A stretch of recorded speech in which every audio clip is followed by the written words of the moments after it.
Really quick, you said that you were in France. Were you there on business?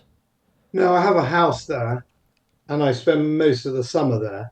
I've come back because I've got so much media to do this week and because we've been out there for a while, so we come backwards and forwards between the two. Do you know France well? Nice. Nice. Have Very you cool. been there? I have never been actually. All right, okay. Now, I also read in your book you had mentioned you're also a dual citizen of Germany. I am, which is very handy because it means I don't have constraints on how long I can spend in France since Germany's still in the EU. We'll see how long will those arrangements last. Where are you? You did tell me. I'm in Detroit, Michigan. Yeah. Very early there, isn't it? Goodness, you're an early riser. Mhm. Yeah. I don't mind it. This is usually when I train, so I do wake up this Yeah. early normally. Have you ever been to Michigan or Detroit? I've been to Ann Arbor about 20 years ago, Oh, but nice. not Detroit. No, That is, I went to school there, actually, University of right. Michigan. Looked very nice. Yeah, yeah, beautiful area, beautiful area.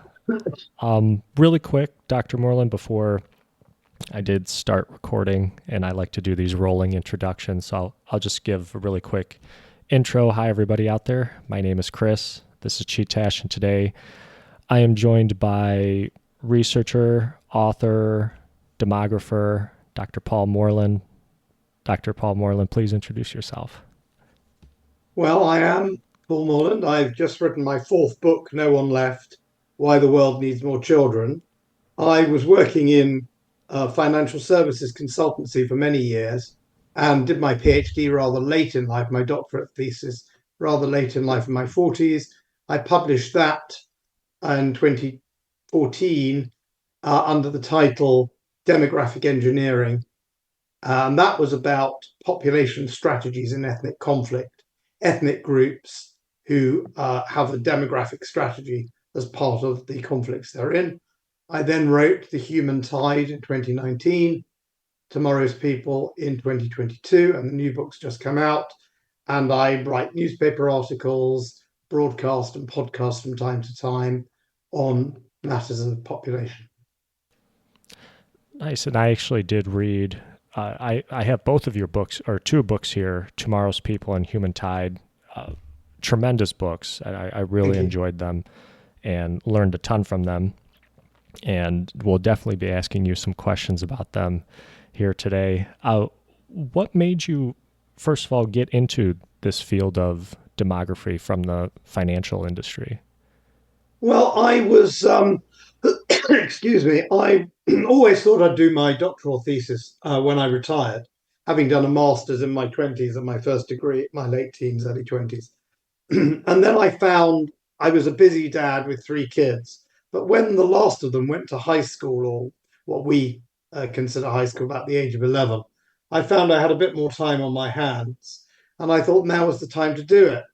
The reason I'm interested in demography is I feel it's one of those fields that has been a big driver of history, a big driver of what we see around us. And yet, not a lot of people were writing about it.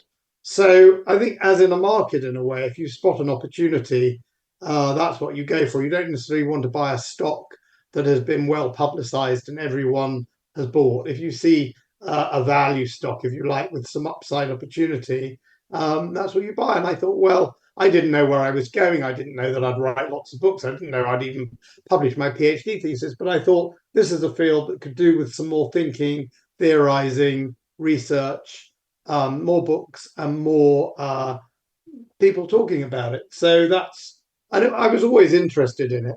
I think partly because I come from a part of the UK, a suburb of London called Wembley. It may be known to your listeners. It's very famous in the UK because it's our soccer capital. But apart from that, it was one of the early parts of London to undergo very rapid demographic change when I was a kid, mass immigration from outside the UK at a time that was quite unusual. And then the other thing that I think piqued my interest was noticing when I got married and had my own children that the um, fertility rates of our friends were very variable. We've got friends who relations who've had six, seven children. We've had plenty who have none. And so I was thinking, what's actually driving this? And then on the other hand, what are the implications going to be? How can you generalize about the sorts of people who have kids and those who don't? And what's that mean for the future of humanity, the future of history? So that's what got me started.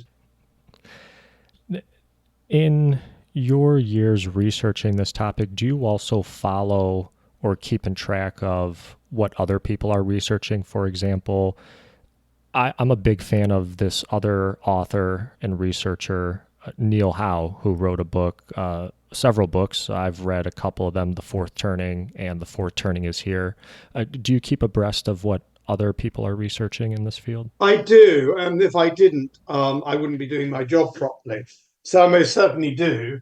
Howe has been interesting on the subject of geopolitics and demography, something I have written about from a historical point of view, but I'm a bit cautious on forecasting. But one of the points that he's made, I think the book's Howe and Jackson, I can't remember who wrote it with, obviously someone called Jackson, is I probably got it on my shelf somewhere.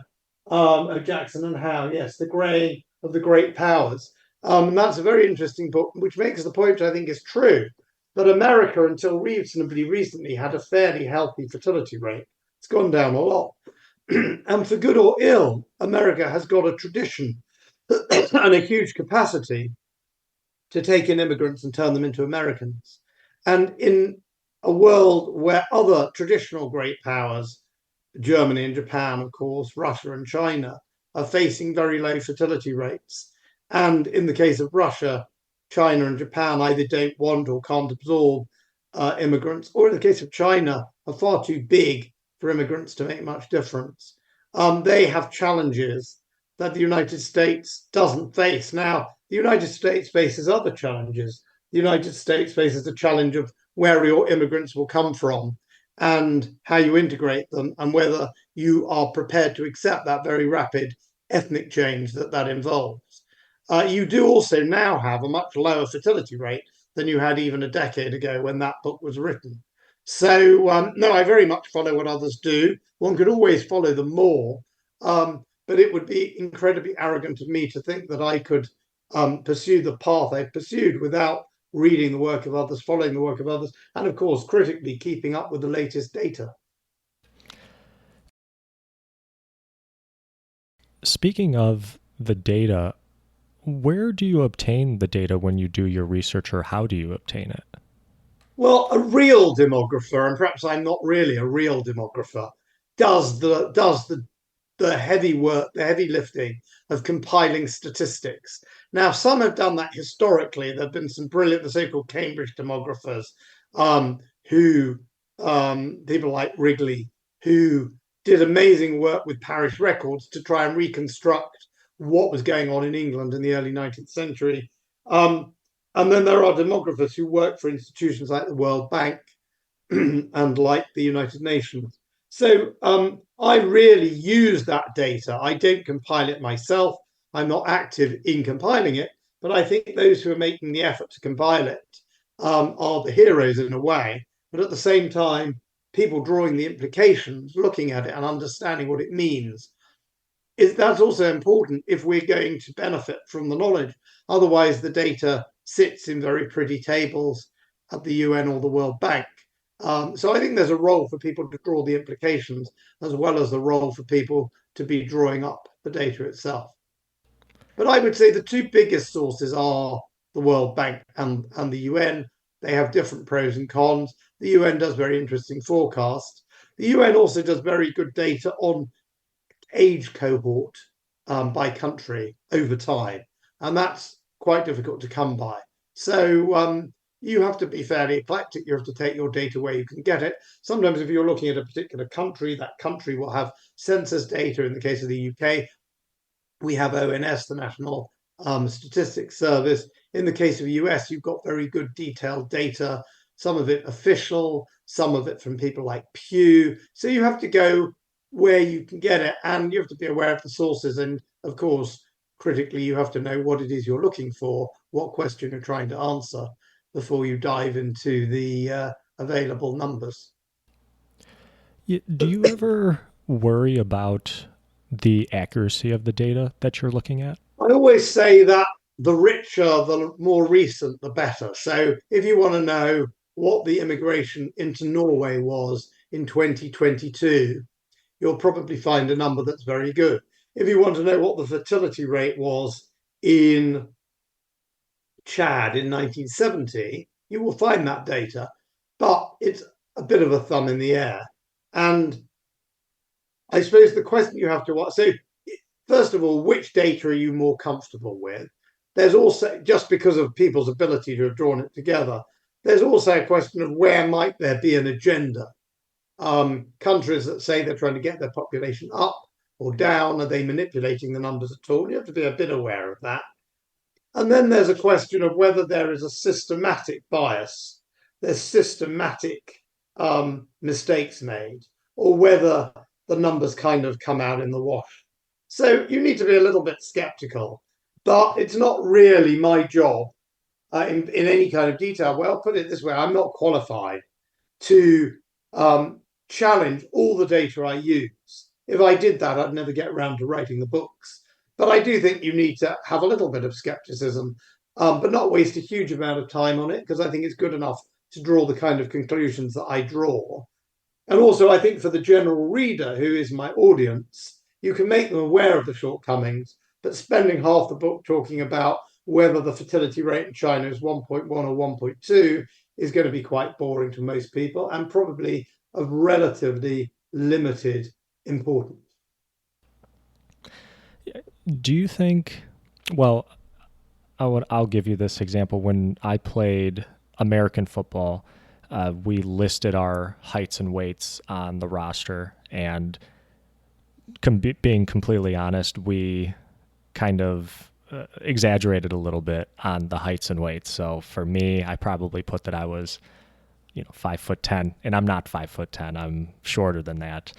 And I think we did that to kind of give the impression that maybe we're bigger, stronger, faster, what have you, so the other team would see it and maybe be a little bit intimidated or have to prepare for that. So do you think if countries also kind of do the same thing with their populations, is there a reason that they might do that to make themselves maybe appear like, oh, we have more people, and might intimidate other countries?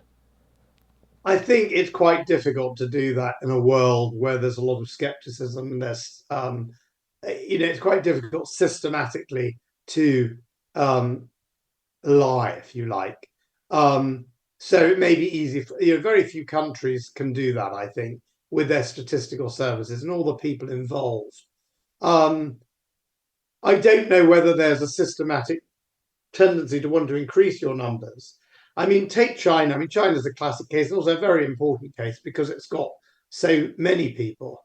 Um, on the one hand, they were trying to get their population growth down and reduce fertility to one child per woman. They had the famous one child policy. So were they tweaking it and looking as if they were succeeding at that time, when in fact the fertility rate was a bit higher? They certainly never said it was one. So, but did they undercut it? Are they now overcutting it because they're concerned that the world will worry about their population diminishing from an economic point of view, or the world will see that they're perhaps a bit weaker, or they've got a rapidly diminishing number of young men of military age?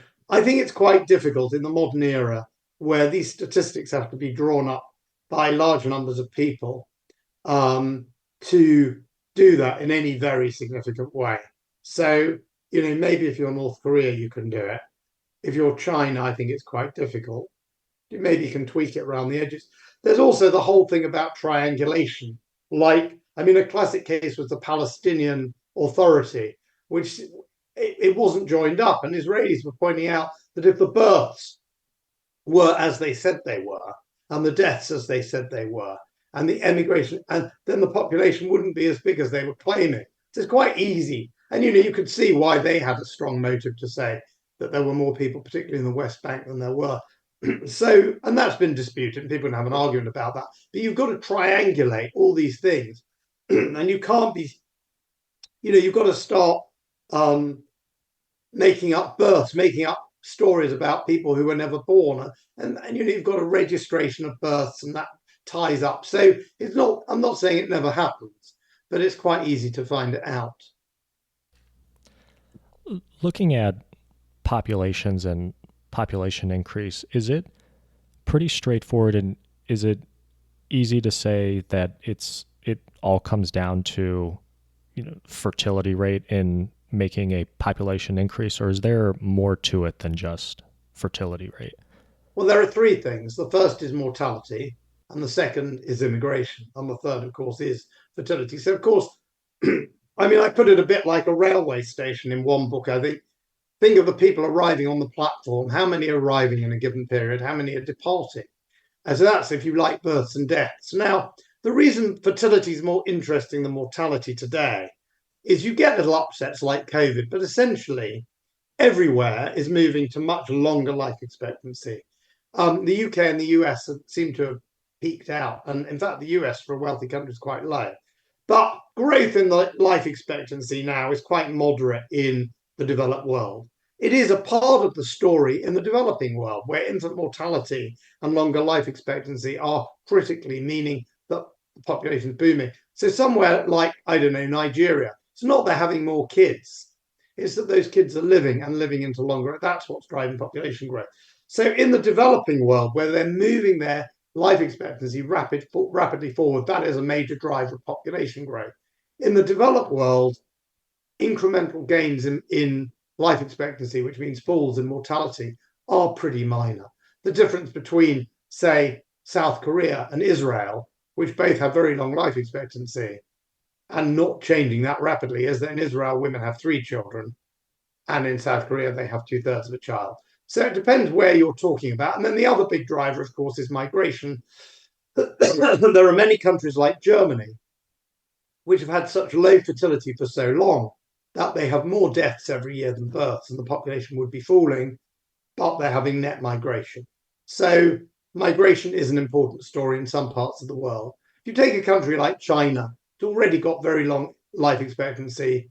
It's not got much immigration, and immigration into China is never going to be that significant in a country with over 1 billion people. It's not got much immigration. I mean, it has got some, but it's not statistically significant. So all that really matters is fertility in a country like China. So it depends on the country, and the point is that quite countries that are still relatively so very poor countries like Nigeria are moving up. They still have they have short life expectancy, and they're increasing it rapidly, and that's an element. But in most of the world, even relatively middle income countries like China, they already have long life expectancies into the mid 70s to early 80s. And what really matters is the fertility rate.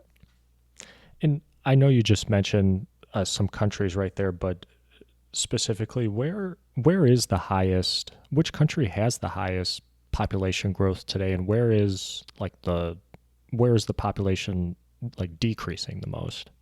The really rapid growth in population is happening in African countries where fertility rates remain high. They've always been high, they remain high, but where perhaps 70 or 80 years ago, as many as 1 in 4 children would die before the age of 1, and perhaps half would die before they reach childbearing age themselves.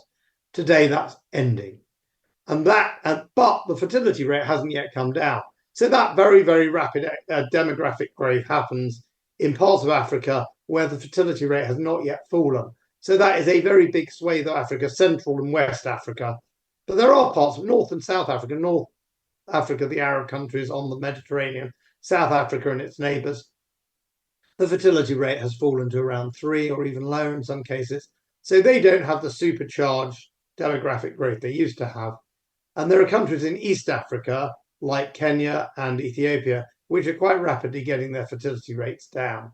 So the really buoyant demographic growth is where the fertility rate stays high, the mortality rate is tumbling. And that's a whole arc of countries, say from the Democratic Republic of Congo all the way off to Mauritania. Those are the countries of very high demographic growth. In terms of where it's falling, countries that have had very long-standing low fertility, like Japan, have a no immigration or very limited, statistically insignificant immigration. That's where it's falling rapidly. Now in China too, and it's going to accelerate in both of those countries and in Russia, where they've had long-standing low fertility rates. South Korea has very, very low fertility and it's going to tumble, but it got there quite late.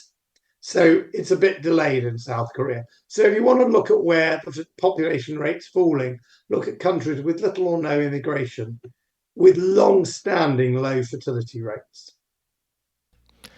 Do you think over the course of history, like if we take a look at, ancient Egypt or the Roman Empire, do you think that these civilizations also paid attention to their population or to their demography?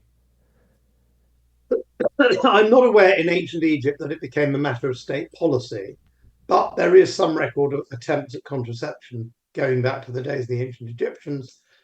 As for the Romans, there was a lot of talk about demography and there was concern about low fertility rates. But I'm skeptical that these things were very significant because I think the technology for controlling fertility was pretty primitive. And I think the Romans, who really had small family sizes, were probably a very small element. I think the vast majority of the population of the Roman Empire, the late Roman Empire, had no means to control its fertility, engaged in sexual activity throughout fertile years, as most populations do in most places.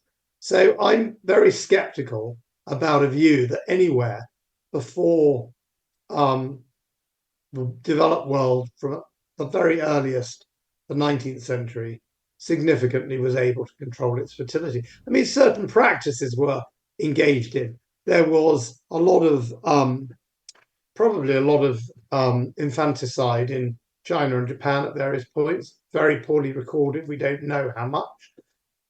They didn't have the taboo that the Judeo Christian tradition has, but maybe it happened a lot in the West as well.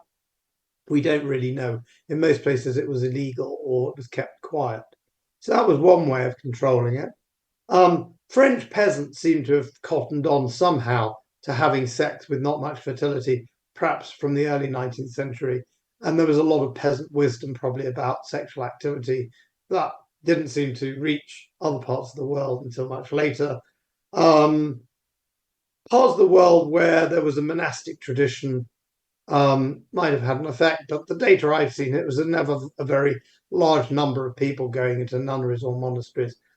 So the basic Malthusian model of most people, the vast majority of people being sexually active in their fertile years and having on average 6+ children per woman, I think that was pretty much almost universal, at least until the start of the 19th century, and in many places of the world, well beyond. I know you just mentioned Thomas Malthus, and I was actually going to ask you about that because I know you mentioned that name in your books as well. And who was Thomas Malthus, and what was his main theory that he was known for? He was a British or English clergyman, um, late 18th, early 19th century. His father was a friend of the Enlightenment thinkers of France. I think he was friendly with Rousseau. He was friendly with Goodwin, the sort of proto anarchist in England. And Condorcet, people who thought that if we got rid of ancient traditions, hidebound customs, we could build some kind of paradise on earth. And Thomas Malthus, reacting against his father Daniel and his friends, wrote the first edition of his essay on population. I think it was 1789, and that set out a fairly parsimonious theory that said, look, the poor will always be with us. Most people will engage in sex. The population will triple roughly every 25 years. It can't do that. You'd have had thousands of billions of people on the planet by then. What it's got to expand to that limit, and then it will be either constrained by the lack of food, which the ability to produce food only moves slowly forward, or if famine doesn't get us, wars will get us, or disease will get us. We cannot triple our population and triple and triple and triple every century, four triplings. It's impossible. The planet can't support it.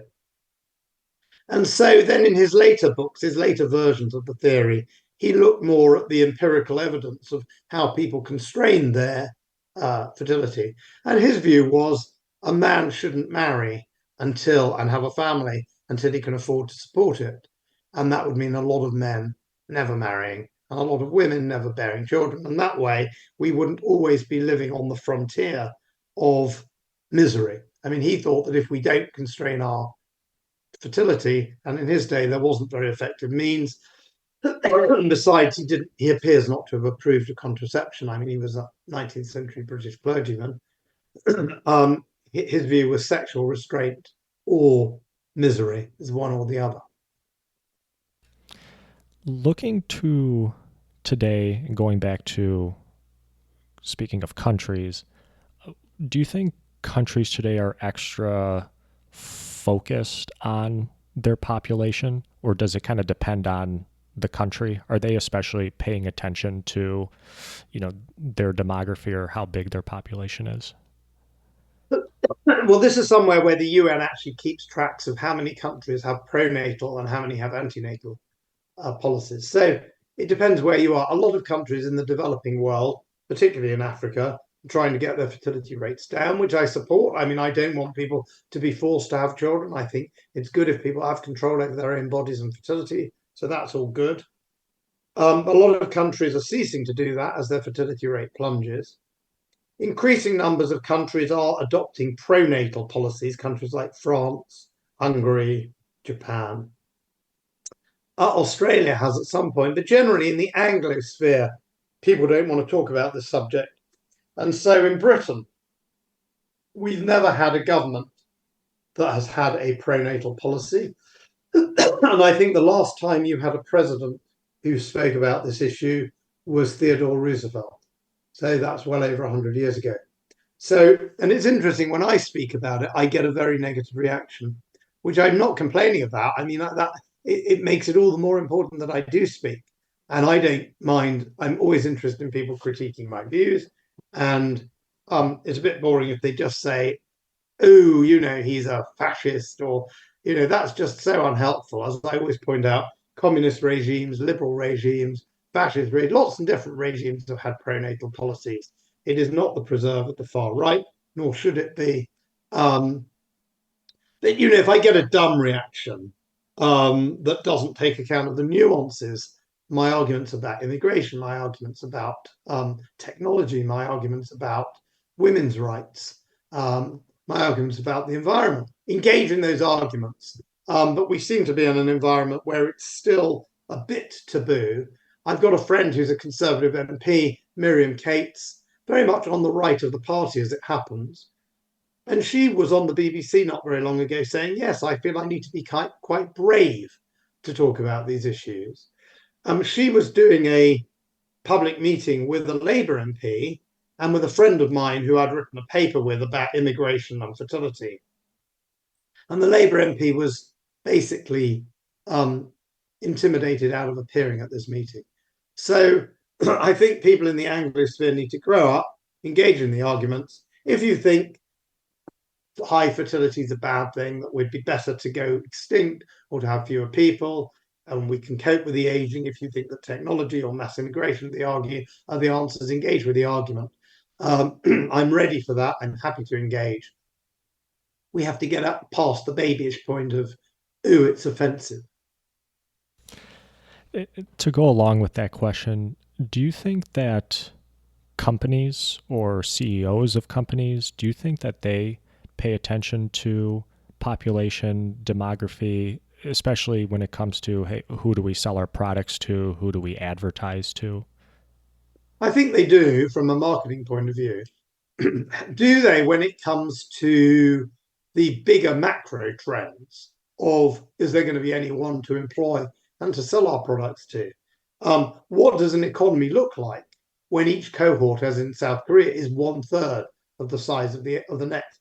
I think that's not very common, but I am getting more invitations to speak to corporations. I mean, last year I spoke to BlackRock in London. I spoke to Banque Nationale de Paris in Morocco.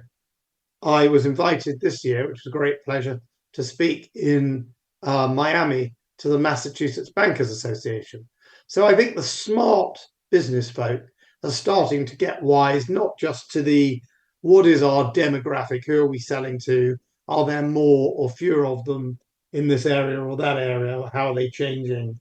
How do we segment the NIMBY, no income, double income, no kids, all that kind of, and actually thinking about the big macro trends about what is the world going to be like when in 25 years' time, in a given country, say, the number of 20-year-olds is a third of today's. That now then the question, of course, is what they do about it. And you have a classic problem of no one company can fix it. So all companies have got a collective interest in the population, at least maintaining its size. But no one company can fix it. But collectively, I think the corporate sector can do quite a lot by helping women combine workplace, work being in the workforce, and at the same time having children, for example. I remember you had given the example of Japan in your book, and something that I never thought about as far as population goes and having enough young people to take on jobs and keep working. And then from the perspective of somebody being elderly or retired, they, for let's say for me, if I'm retired and my investments depend on the US economy, well, I kind of depend on the US economy continuing to do what it does. And if there's maybe, not enough young people working, all of a sudden the US GDP starts to go down. And then all of a sudden my retirement doesn't look as rosy as what I thought it would be. And something that I had never thought about, and kind of concerning to me if that would happen. Do you find that you hear from people that maybe read your work saying that, oh my gosh, I'm a little fearful for the future, especially maybe in the Western world? Well, excuse me, I do hope that people read my books and end up not fearful, but realizing they need to get on with something, which is creating more pronatal societies, having children if they're of an age to, and encouraging others if they're not. I think there are a number of ways this aging and this what we call a decline in the old age dependency ratio. So, how many old people are there to the number of workers and how that goes down over time? That is a single problem that manifests itself in different ways. So, one way it will manifest itself is declining returns in the stock market as the economy shrinks or doesn't grow. Now, in the US, you invest a lot at home. You could say, well, we can invest in the countries where there is a buoyant population. The problem with that, of course, is that there are fewer and fewer such countries. And the more and more such countries are not investable. I mean, more and more of the countries with a high fertility rate are places which are not politically stable or yet economically growing. So if you think you can put all your retirement fund into a Congolese or Senegalese fund, I mean, those emerging markets have got a role to play, but they're not yet there yet. And if you're going to invest in Asia or Europe, you're not going to help yourself from a demographic point of view. The same problem occurs in the labour market when an old age home can't recruit people, or we haven't got enough doctors or nurses or anything. Every sector in the British economy, for example, is crying out for labour. We've got a sluggish economy, we've got mass immigration, and we've still got very little unemployment. Now, it's great that we've got little unemployment. When I was growing up in the 80s, unemployment was a huge problem, and I don't want that to come back. Um, but it's disturbing that we have this massive shortage of labour. And another way it expresses itself is the way that government finances work. Now, Japan, which has got this problem in spades, has got the highest debt to GDP ratio, about 250% in the whole developed world, is much higher than in the States or Britain. In America, because of the way you run your what you call Social Security, you can see when Social Security starts having to pay out more than it gets in. And you have to ask where that money is going to come from. And if it comes from general taxation, how high do taxes have to go? And ultimately, taxes will be so high that the incentives for young people to stay will be very low. but there won't be anywhere for them to go. So I think there will be eventually a revolt of the productive generations, if you like. And that will mean that a lot of old folk are neglected because there won't be anyone to look after them. There won't be any pensions. There won't be any carers. And the government simply won't have anywhere to go for the funds. So I am pessimistic in that respect, but I think we can turn it round. But we have to start talking about it. And it's rather late in the day, which is why I get a bit annoyed by people who just want to shut the debate down rather than engage in it. Do you think where the challenges that you just mentioned, as far as working population, is this where something like artificial intelligence could step in and perhaps ease that burden?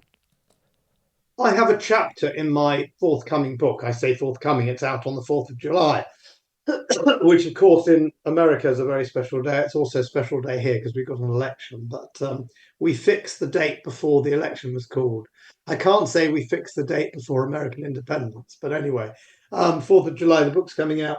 And I have a chapter called What Technology Can Do for Us. And my basic argument there is we always have technologies, or we have had for hundreds of years, that replace labour. We have the Luddites protesting against it in the 1810s. If you had said to someone in 1800 that by 1900, very little of the population of Britain will need to be in farming, they'd have said, well, we'll all be unemployed. What will we do? If you'd said in 1900, by 2000, very few will work in industry, you'd say, they'd have said, well, if they're not in agriculture and they're not in industry, that's it. We are always inventing new requirements for labour as fast as we are destroying them, the jobs by technology. The example I give in the book, 1900, I can't remember how many tens of thousands of horses there were in Britain. It was the main form of transport. And that meant forage, growing forage, trading in horses, breeding horses, selling horses, looking after them, stabling them, muses, driving them. That all went over a 20, 30-year period very rapidly.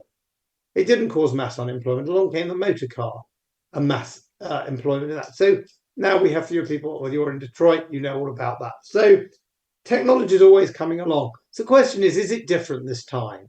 The personal computer, the internet was supposed to destroy jobs, and they haven't. They've created more jobs. And one of the things I do in the book is cite the LinkedIn entry of my son-in-law, one of my sons-in-law, who is in automated testing. And honestly, I don't understand what his LinkedIn posting means. And I don't need to. It doesn't matter. People of my age don't need to. Those who need to will understand it. My parents didn't really understand what I was doing in financial consulting. So new needs for labour are always being invented. Are we at this point where millions and millions of jobs are about to be destroyed? Well, I've reason to be skeptical. One reason is that in our developed countries, we have very service-oriented economies. We don't have that many jobs that can be easily and quickly replaced by robots. The people who pick up the bins, robots can't do that. Care in old age homes, fixing a dripping tap. So I'm not saying AI won't help some and get rid of some jobs and help in other jobs. But if we were about to see a transformation, we would now be seeing high productivity growth. I mean, the classic sign of this is high productivity. What is the GDP per hour work? And the growth in that is really, really flat in our economies. Now, to put it very simply, if we were on the verge of a revolution, AI were coming along, we would be able to do what we can do today with half the people. So we'd have an unemployment problem, we'd have massive growth in productivity because half the people would be doing what the economy does. Or the same people would double the size of the economy, would have mass, or somewhere in between. But work, the value of an hour of work would be growing very rapidly. That's productivity. The productivity data says that our productivity growth is slower and slower each cohort, each decade. So maybe we're about to transform that, but actually productivity growth has been slowing. And for all the talk about the rise of the robots and the arrival of AI, most businesses are short of labour. Now, in an era where we're short of labour, that will put enormous pressure on the technologists to come up with solutions. It will mean more capital investment. But I am dubious that technology is going to sort out a problem whereby you go in Japan, say, if you go back to the 1960s when they reached 100 million people, there were about 8 or 9 workers for every retiree. When they get back down to 100 million in the 2040s or 2050s, there'll be barely one worker for one retiree. I don't believe technology is going to mean that's not a problem. Another area that I did not think about as far as the way populations affect a country is with civil unrest or revolutions. And I know in Tomorrow's People, you gave an example about the Spanish Civil War, I believe, and how the areas of Spain where there used to be conflict, now there are aging populations and not a lot of young people.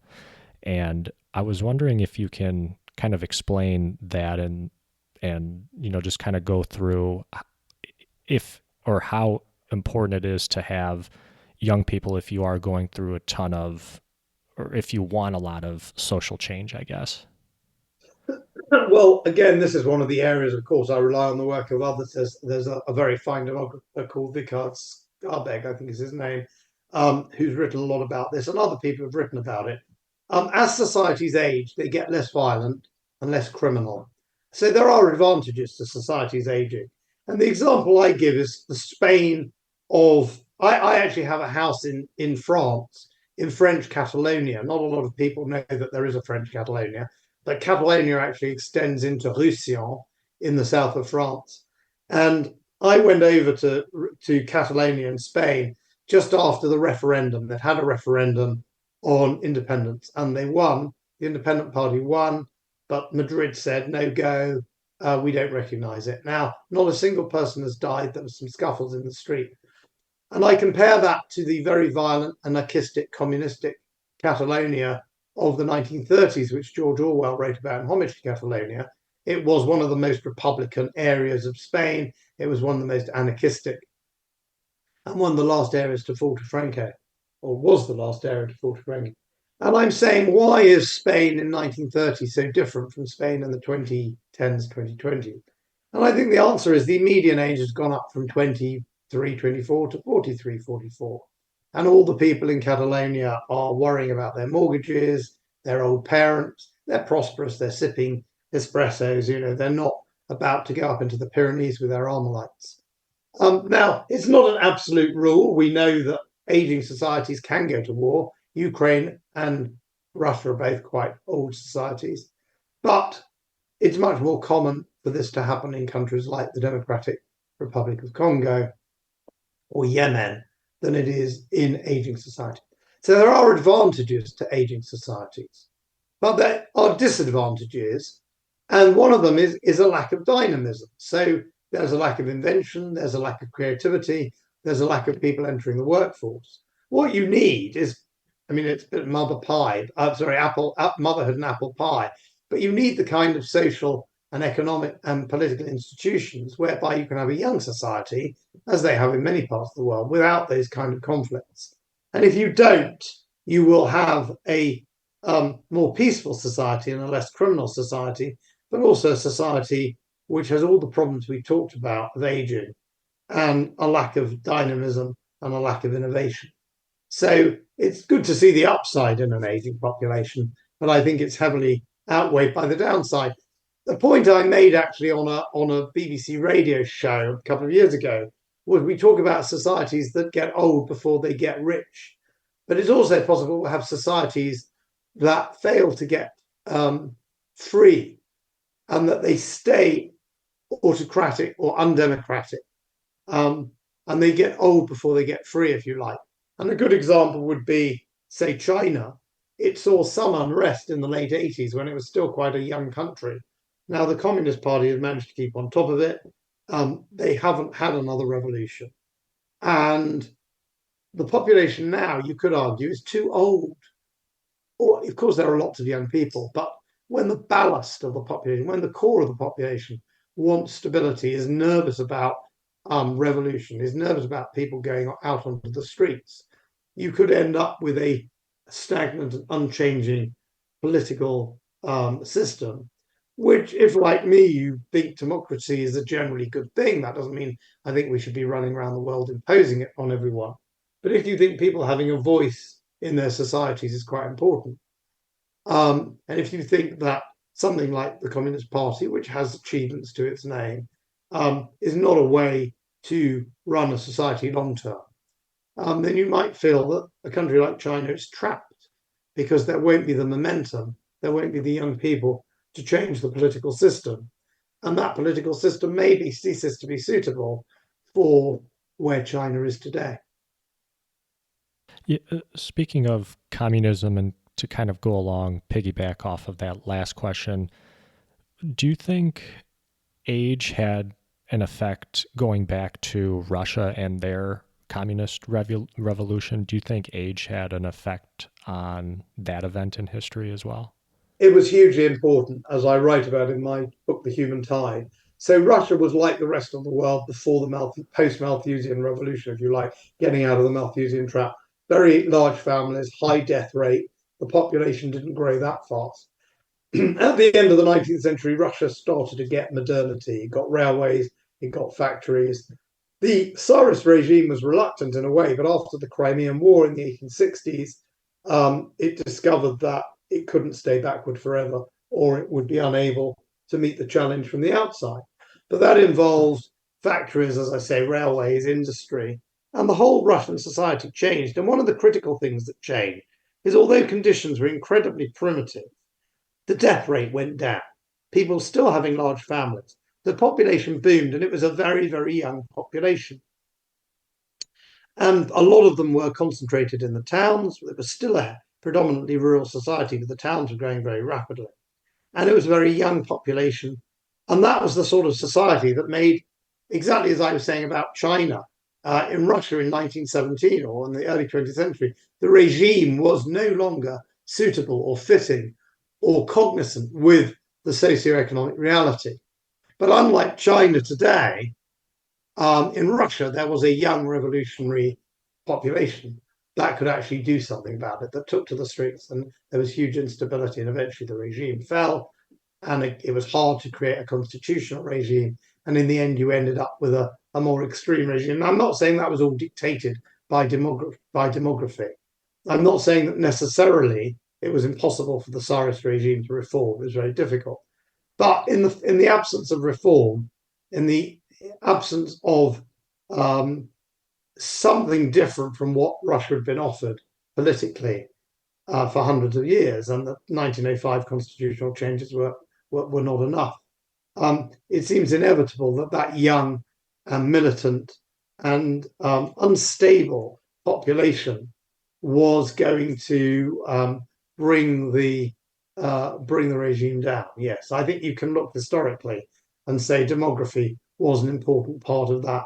It was a volatile situation because of the social, economic, and the demographic change. Now, I know another topic that you've written about is immigration, and I wanted to ask you about that. And if I'm, let's say, the leader of a country who is having trouble, maintaining its population, and population has been decreasing slowly over time, is it easy just to say, hey, we're just going to allow immigration from anybody. We're going to welcome anybody in, and that's just going to solve all of our problems. It, Well, immigration is the easy fix. Pronatalism is the hard fix. But it's not even the easy fix for a lot of countries. So I said China, for example, it doesn't have a standard of living that would attract yet vast numbers of people. It's so big that it would have to be sucking up the youth of the world to make a difference. It has a language and a culture that are not as accessible to people in high fertility parts of Africa as, say, the English speaking world or the French. So, not even an option for somewhere like China. For countries where it is an option, it's played an important role. But I think there are a number of downsides. First of all, I think it gives rise to a reluctance on the part of people in countries like the US or Britain or France or Germany for very rapid ethnic change. Now, you may not like that. You may get angry by that. You might say we must all be good cosmopolitans. I don't agree with that. But even if I did agree with it, democracy is democracy. And it was a major factor behind the vote for Brexit, the vote for Le Pen, the vote for the AfD, and the vote for Trump. So let's not kid ourselves. Most people don't want very rapid ethnic change in their societies. And I think they have a right to express that point of view. I don't think that makes them racist necessarily. Secondly, there are fewer and fewer countries where they have a high fertility and they can deliver their young. If you like, Britain, we benefited from very high Irish fertility rates and poverty in Ireland. People came here. Ireland's no longer poor. Ireland doesn't have a high fertility rate. We had a lot of immigration from Poland, an educated, relatively educated population, fitted in very well, high fertility rate, relatively high, historically Catholic country, now very low fertility rate, and catching up with the UK economically. So we can't assume we'll be able to attract immigrants who are high education, ready to fit into the highly educated, ready to fit into the economy. The countries, the remaining countries with very high fertility, whose populations would like to come, have generally very low levels of human development. So yes, you can bring them in, but it will be harder and harder to get them to do high productivity jobs, and that will bring the productivity level down. I also think there's a degree of immorality in a country like Britain, which has a very high level of doctors per capita compared to Ghana, saying to the Ghanaians, we are important, busy people. We won't have children. You get on with bearing the children. You get on with educating them, even up to the level of doctors, nurses. And then if we don't have enough of our own, we'll come along and skim them off. I think that's what a friend of mine calls biological imperialism. So I think we are dodging our responsibilities, and we're also having our heads in the sand about demographic reality if we think that the solution to this is more and more immigrants. Ultimately, we can't just ship people in forever to support an ever growing number of older people. The immigrants get old. The immigrants have a low fertility. I mean, it's very interesting. If you look at the Latino population in America, their fertility rate has tumbled towards the national average. It's tumbled in Mexico. It's not much above America's now. The US is. In the 70s, I think they had 4 or 5 more children per woman in Mexico than in the States. And now it's about the same. So, unsurprisingly, Latinos in the States, whether they're recent arrivals or come from longer ago and they've conformed to local norm, don't have big families. So they get old, and then we'll just have to ship in ever more people, and there won't be those people there. So I think immigration is a bit of a fool's paradise. I think it has significant downsides, and I think it is no long term alternative to our having the children we need. And I definitely keep keep abreast and aware of some of the debates on immigration today, especially here in the U.S. And do you think, or do you anticipate this being a recipe for potentially kind of violent conflict between native, let's say, native population here in US and, new immigrants coming in? And do you think that at some point when the numbers do get skewed in maybe immigration's favor, that it kind of leads to some violence? Well, I don't want to be an alarmist, but I often think about the Austro Hungarian Empire that got weaker and weaker. And if I'd been in Vienna in 1913 and you'd said the whole thing's going to tumble down in a few years, I'd said, they've been saying that. They've been saying that for decades. And it goes on. It goes on until it doesn't go on. Now, it's not necessarily inter-ethnic conflict we'll see, but we will see cultural conflict. Well, we might see inter-ethnic conflict. For example, in Britain, we've seen some riots between Muslims and Hindus in very South Asian parts of Britain. We've seen very anti-Semitic demonstrations, supposedly pro-Palestine, although they don't seem to care about Palestinians who died in the Syrian civil war or about the Sudanese. We have the police in central London telling a man not to cross the road or not to get in the way because he's too Jewish looking. So I think we have got real reasons to be concerned about interethnic violence. But I think the bigger problem is a cultural clash between those who want to control immigration and those who don't. And I think what will happen is you'll end up with regimes that take the necessary measures to control it. And those measures might be quite harsh. I mean, in Britain, it might involve renouncing our obligations to international treaties. We're going to see it in France fairly soon. I don't exactly know what happened on the border in Texas, but I've got some understanding that the governor of Texas was telling his people to do one thing, and the federal administration was telling their people to do another. Now that's it was a small incident, but that's the kind of thing we could see, and we could imagine a Trump regime that puts on stricter controls at the border and local people doing something, demonstrating against it. So I'm not a prophet, but I do think that as we've gone from, certainly in Britain, we had a very ethnically homogenous society until the late 90s. And we can expect, if we are a more multicultural society, for politics increasingly to run along multicultural lines. And I think there will be big conflicts. Whether they turn violent or not, I don't know. But I can imagine, for example, a Le Pen regime trying to deport people and the courts then trying to prevent that, the government overruling the courts. And you can see how people in the street could then get very active. I'm not sure that right wing regimes controlling immigration are going to be acceptable to left wing liberals who may well go out to the streets. So it certainly is a worry. And it's a worry that only exists because we are so reliant on immigration, because we haven't had enough of our own children. And do you think is kind of the worst, let's say maybe like worst case scenario, and I think you mentioned this in your book, the events of like in the Balkans and Yugoslavia, something like that, is that something that maybe not super likely to happen today? Well, I think it well could. Where you have multi ethnic societies, you have fissures, political friction along ethnic lines. Now, again, I talked about the Austro Hungarian Empire. I could talk about Yugoslavia. I was born in 1964. And when I grew up, I knew of the existence of Yugoslavia. And then I heard about people called Croats and Serbs. And I remember meeting a woman in the 1980s. We didn't have that many people from Eastern Europe come to the UK in those days. And I said to her, thinking I was being very knowledgeable, because most people, oh, are you a Serb or a Croat? I'm a Yugoslav, she said. And there were people who identified thus. And it seemed a stable system. But it broke down because of ethnic differences. And I think that where you have an ethnically fragmented society, it has its positive points, it has its negative points.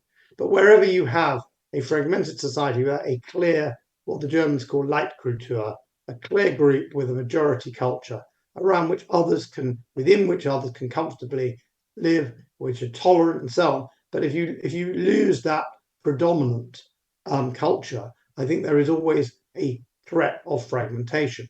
Doesn't mean it will necessarily happen. Switzerland's very stable, though it is actually overwhelmingly German speaking, but it has both religious Catholic Protestant fissures and linguistic one. So it's not inevitable, but I think when you introduce ethnic heterogeneity into what are traditionally more or less ethnically homogenous countries, there's bound to be some kind of friction. Whether that friction ends up going violent is a matter of history.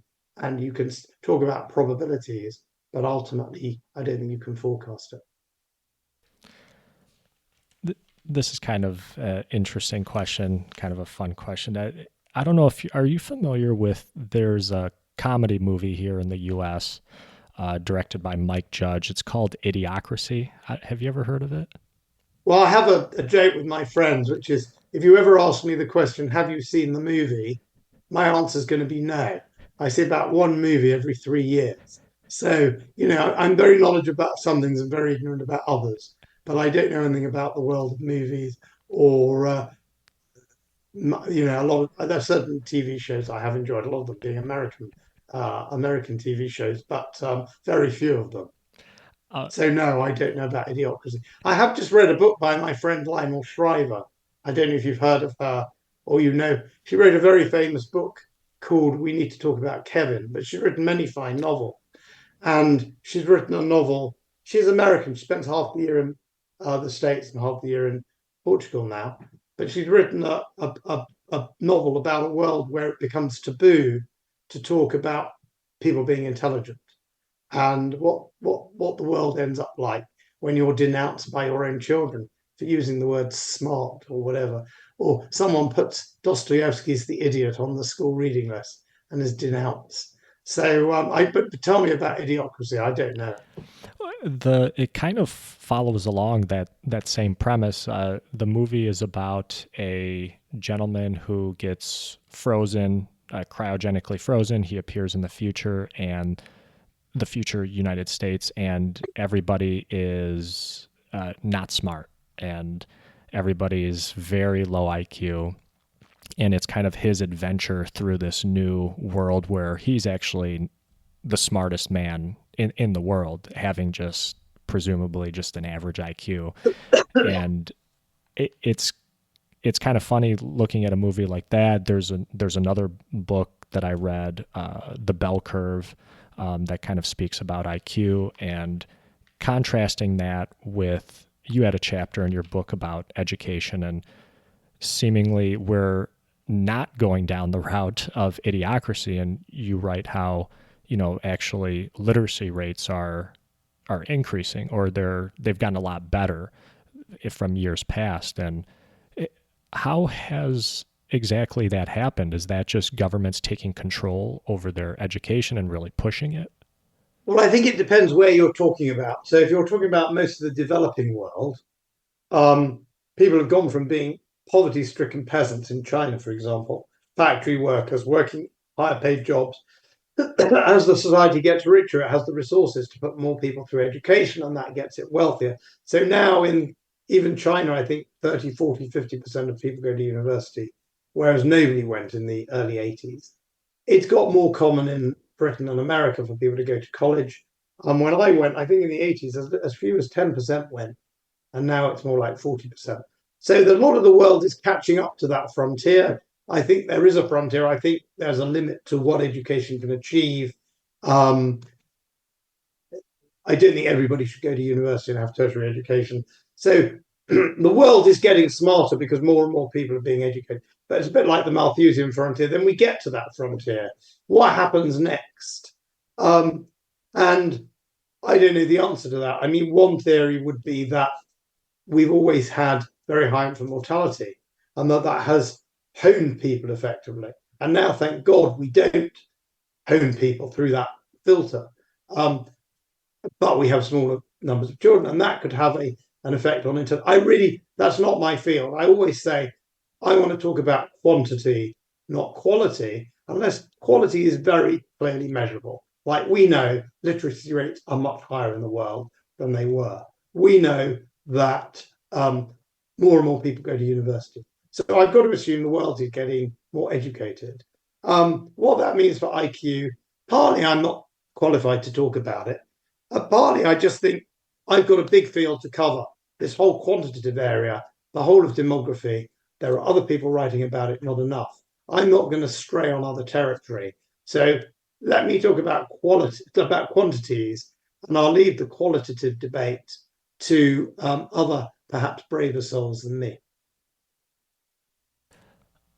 One one final question, Dr. Morland. I know you mentioned your new book, and I was just wondering really quick, can you talk about your new book and what that was about? My new book, which is out on the 4th of July, is called No One Left: Why the World Needs More Children. The books so far are fairly impartial. They don't take a very strong view. This one does. It argues that we're running out of children, that this problem of low fertility is spreading in more and more countries, that this is a major problem for humanity, that we need to find a way to have higher fertility, which fits in with modern notions of women's rights, for example, that is conscious of the problems the environment has. But nevertheless, let's not give up on humanity. And we need to move this. And we can only do it partly by government policy, but more important by a shift in culture and taking responsibility as individuals. Nice, and I'm looking forward to that book, and I definitely will read it when it comes out. Uh, Dr. Moreland, thank you so much for doing this. This was a great conversation, and learned a ton from speaking with you. Uh, for people who would like to get in contact with you, are you on any social media at all? I am on X, and also if you Google me or put my name in any search engine, Paul Morland, Morland, you'll find my website. At my website, I collect my articles and links to my books, podcasts. This one will be there, I hope, at some point. And you'll also find a contact, which is my Gmail address. So if anyone has heard this, wants to find me, find my website, send me an email, and I'll be happy to have a conversation. Or contact me on X, follow me on X. Awesome. Well, thank you very much again for doing this. This was a It's lot been of a fun. pleasure. Thank you. And for everybody else out there, thank you very much for listening. My name is Chris. This has been Chee-Tash. Take care, everybody.